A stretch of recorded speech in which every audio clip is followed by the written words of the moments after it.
Hai, kali ini aku akan bahas terkait penyakit asma. Yuk, disimak.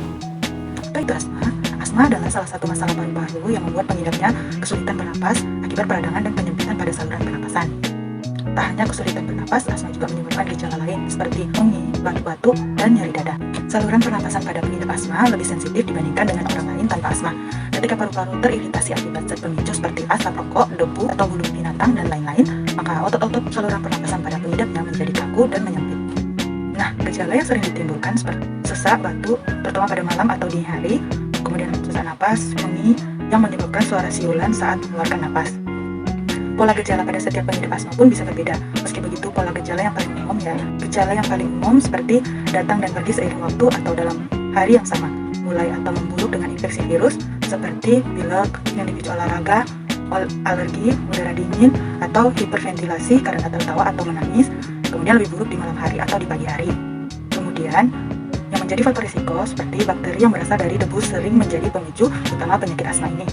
Bakteri tersebut bernama endoktosin yang umumnya berada pada perkakas rumah, terutama di kamar tidur yang menimbulkan gejala asma. Dan faktor risiko lain yang dapat memicu penyakit asma antara lain rokok, bulu binatang, udara dingin, infeksi virus, paparan zat kimia, aktivitas fisik, kemudian infeksi paru-paru dan saluran napas bagian atas, pekerjaan tertentu seperti tukang las, kayu, atau pekerja pabrik tekstil, kemudian emosi yang berlebih seperti tertawa yang terbahak-bahak, maupun kesedihan yang berlarut. Dan terakhir, alergi makanan seperti kacang-kacangan.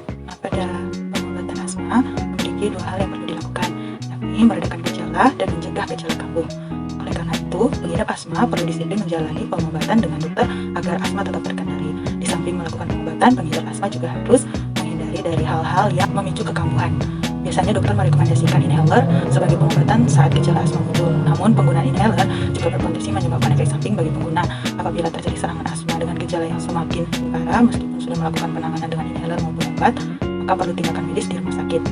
Pencegahan apa yang bisa kita lakukan yaitu pertama mengenali dan menghindari pemicu asma, kemudian mengikuti anjuran rencana penanganan asma dari dokter, dan selanjutnya melakukan langkah pengobatan yang tepat dengan mengenali penyebab serangan asma, dan kemudian menggunakan obat-obatan asma yang telah dianjurkan oleh dokter secara teratur. Dan yang terakhir, memonitor kondisi saluran napas. Sekian pembahasan kita kali ini. Terima kasih.